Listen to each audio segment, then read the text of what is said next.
جو اللہ کی راہ میں شہید ہو گئے ان کو ہرگز ہرگز مردہ گمان نہ کرنا، بلکہ بل احیاہم عند ربہم یرزقون، بلکہ وہ زندہ ہیں اور اپنے رب کی طرف سے رزق پاتے ہیں۔ آج جو آپ غم منا رہے ہیں یہ شہیدان کربلا کا غم منا رہے ہیں، ان شہید کے جو شہید اعظم ہے، جو فدیناہ بذبح عظیم کا مصداق ہے۔ اسلامات پاکیزی مل جل کے عظمت اہل بیت پر۔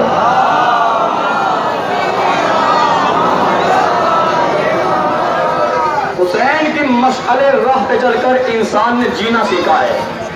اگر حسین نہ ہوتے تو یہ انسانیت دنیا میں نہ رہتی۔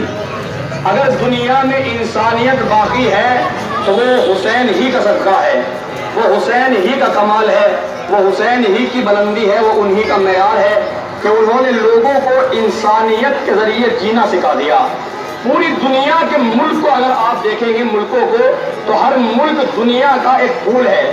امریکہ، یہ سب جو ملک ہیں، ایران، افغانستان، یہ سب دنیا کے ایک ایک پھول ہیں، مگر ہندوستان صرف ایک پھول نہیں ہے بلکہ ایک گلدستے کا نام ہے۔ ہندوستان ایک گلدستے کا نام ہے۔ آپ کہیں گے کیسے؟ وہ اس طریقے سے کہ یہ ملک وہ ملک ہے کہ جس میں عیسائی بھی شان سے جیتا ہے، جس میں ہندو بھی شان سے جیتا ہے، جس میں مسلمان بھی شان سے جیتا ہے۔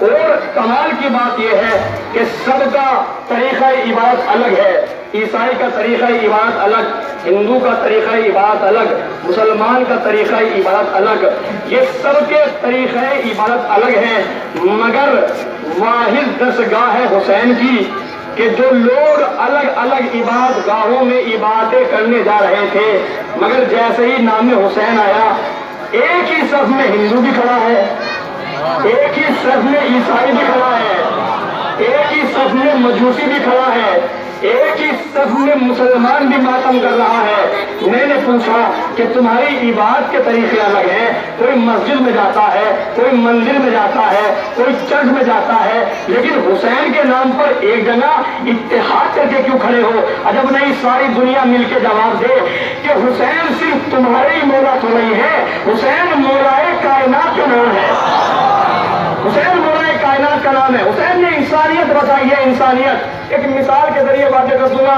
تاکہ ایک ایک نوجوان اور بچے کے ذہن میں میری بات بیٹھ جائے۔ انسانیت کو بچایا ہے حسین نے۔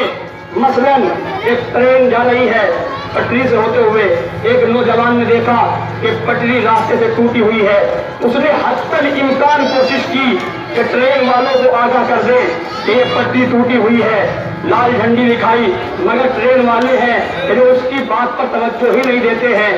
اب جیسے ہی اس نوجوان نے دیکھا کہ ٹرین والوں پر میری بات کا کوئی اثر نہیں ہوتا، لیکن ذہن میں سوال آیا کہ اگر اس ٹرین کے چلانے والے کو پتہ نہ چل پایا تو جتنے لوگ اس ٹرین میں ہیں وہ سب مر جائیں گے۔ اب اس نے کیا کیا؟ جب کچھ نہ بن سکا تو جہاں سے پٹری ٹوٹی ہوئی تھی وہ وہاں پر خود لیٹ گیا، خود تو کٹ گیا مگر پوری ٹرین کو بچا لیا۔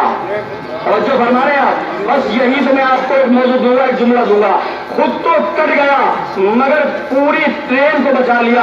اب جو صبح ہوئی اخباروں میں لوگ کوئی اسے شہید اعظم کا خطاب دے رہا ہے، کوئی فاتح اعظم کا خطاب دے رہا ہے، کوئی کہتا ہے اس کے کیا کہنے، اس کے کتنی تعریف کر رہے ہیں، اس نے پوری ٹرین کو بچا لیا۔ اب ایک جملہ کہنا چاہتا ہوں کہ جو انسان صرف پورے ٹرین کو بچا لے، جب پوری دنیا اس کی تعریف کرتی ہے، تو جو انسان، جو حسین پوری انسانیت کو بچا کے لے جائے، جو حسین پوری انسانیت کو بچا کے لے جائے، اس حسین کی کتنی تعریف ہونا چاہیے۔ یہی وجہ ہے کہ آج دنیا میں لوگ حسین کا نام لے رہے ہیں، کوئی مولا حسین کہہ کے بلا رہا ہے، کوئی آقا حسین کہہ کے بلا رہا ہے، کوئی بابا حسین کہہ کے بلا رہا ہے، کوئی سید کہہ کے بلا رہا ہے، کوئی سیدہ شباب اہل الجنہ کہہ کے بلا رہا ہے، کوئی مولا کہہ کے بلا رہا ہے۔ آج پوری دنیا میں کوئی انسان ایسا نہیں ہے کہ جو حسین کا نام نہ لے رہا ہو۔ شاید جوش ملیح آبادی نے اسی منظر کو دیکھتے ہوئے شعر کہا تھا، انسان کو بیدار تو ہو لینے دو، ہر قوم پکارے گی ہمارے حسین۔